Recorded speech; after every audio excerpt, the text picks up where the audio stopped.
lot of the learning that you do is like online, and the lecturers don't spoon feed you anything.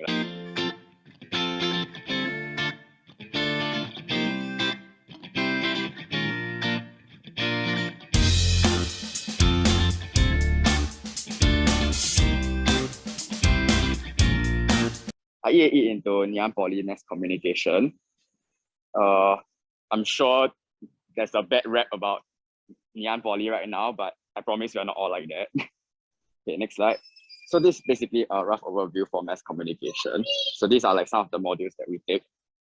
Yeah, it's basically like a media buffet where we take a lot of like different modules, and it's just to see which one you like better. Then in year 3, you can choose like an elective. Okay, next slide. So why I chose the EAE is for 4 main reasons. First is grades, because at that point of time, right, my grades really can't make it. Like, it was like, I didn't know where I could go. So that leads on to the next point, passion. So because of that, I went to go and see what I wanted to do. Like, I can try out different things, see what was my passion. So in the end, I found that I quite like doing media, writing, video, filming, all these kind of things. So I decided mass comm would be a good choice. Then the next two is kind of linked, learning style and school culture. For school culture, you have to, each school has a different culture. For example, NP really likes the whole like events for students and so on. And some schools are like more for just like you go there study lah. Then learning style also, because the learning style for Poly is very different from JC. Poly is a lot of self-directed learning, so you're suitable for that. And whether you should try EAE into the course or you just haven't made your decision. Next slide. So you may be wondering why I chose Ngee Ann Poly Mass Comm. Because as you can see here, each poly also has their own sort of media course as well. So I'm not so to choose mass, why I came to the decision of mass communication was because each course is also slightly different. As if you can see Temasek Poly and Nanyang Poly's mass comm, not really mass comm, but the media course, it's a lot to do with like business as well. So that's why I didn't really have an interest in business, so I didn't choose those 2 courses. Then for Singapore Poly's course is relatively new.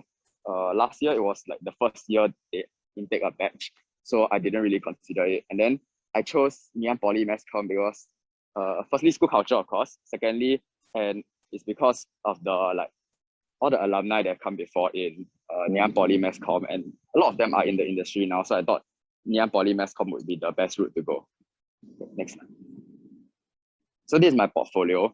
One of the challenges I faced was actually making this portfolio because in the beginning I started quite early, so I didn't really know like how they wanted the portfolio to be. Because at the time COVID was also like super bad, and then I didn't know whether we were able to physically have an interview. So I actually did 2 portfolios, one that is in a physical file, and the other is this website that you can see here. So like important points for your portfolio is just remember to put in like relevant certs and everything. And if you can write, like do little writings at the side and then like explain what you did in order to get this cert and your participation in it, because I think that helps a lot. Next slide.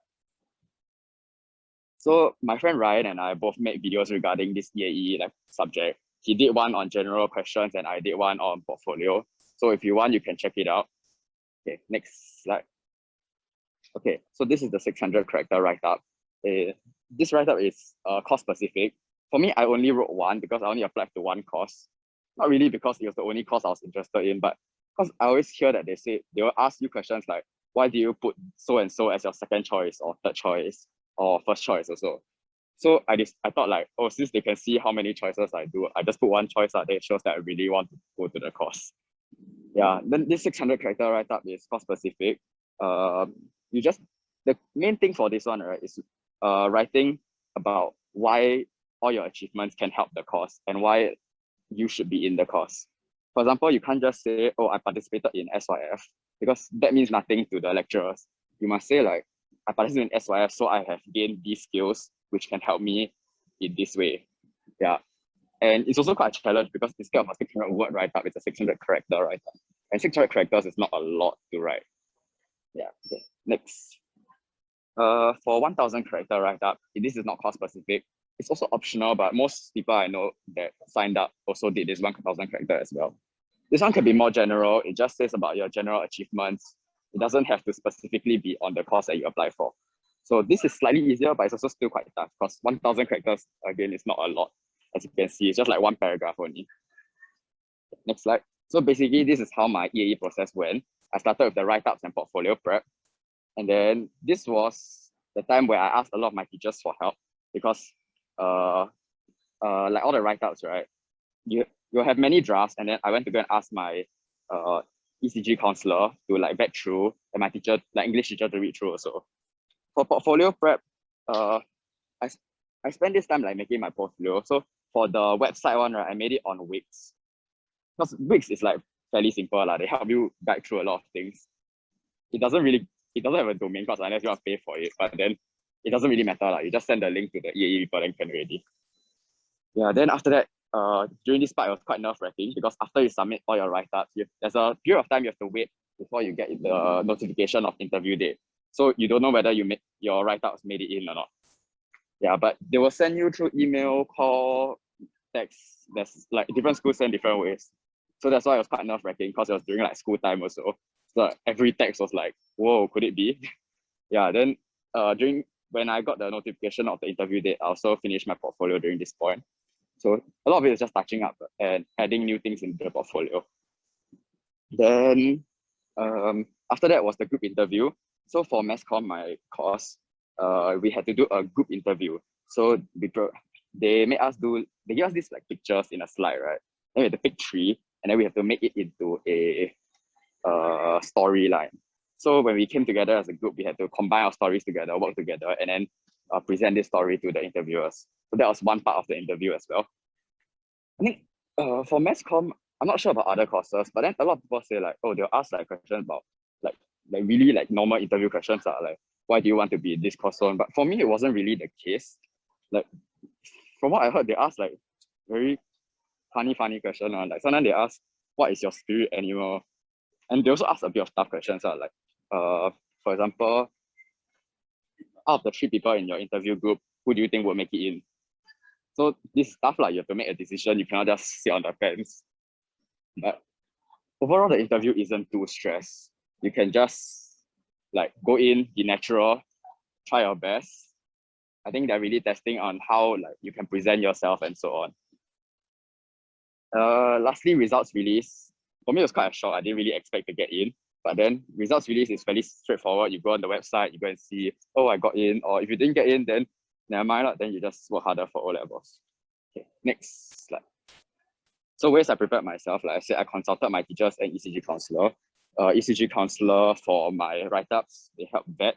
And then my teachers gave me mock interviews and so on to practice for the interview.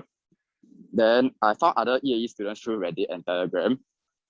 Just like Ryan just now before, I found him on Telegram also. Then that's how we all like group together. I think having people who are also applying together with you makes the process a lot easier. Because like, it just makes you feel better. Like everyone is doing this together and going in together. So yeah, you could use that, and everyone can help each other also lah.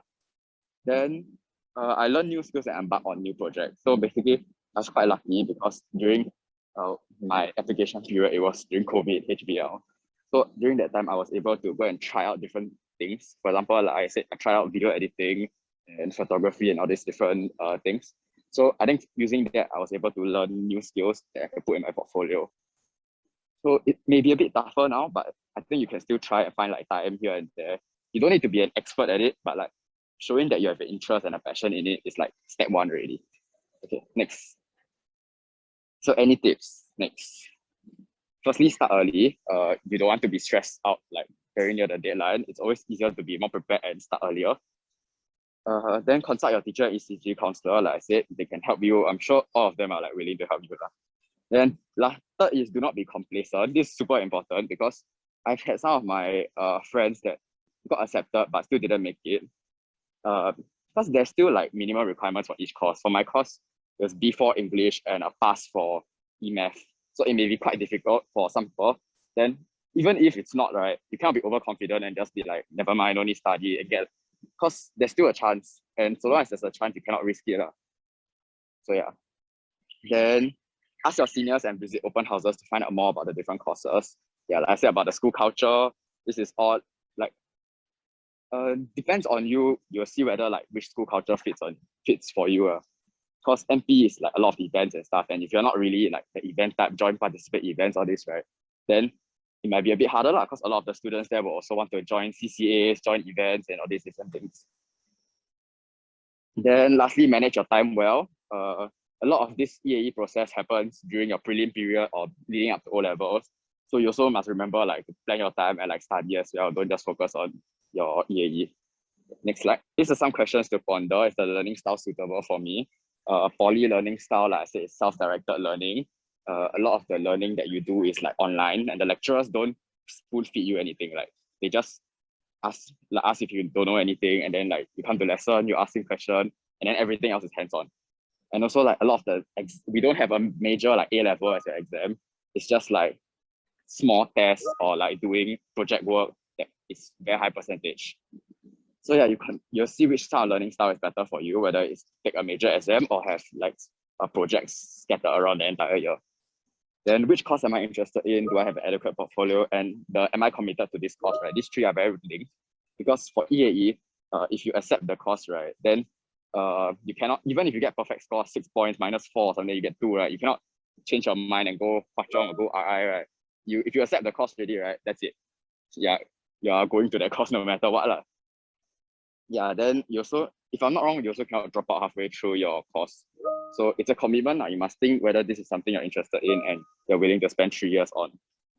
So yeah, next slide. Yeah, so that's about it. Thank you.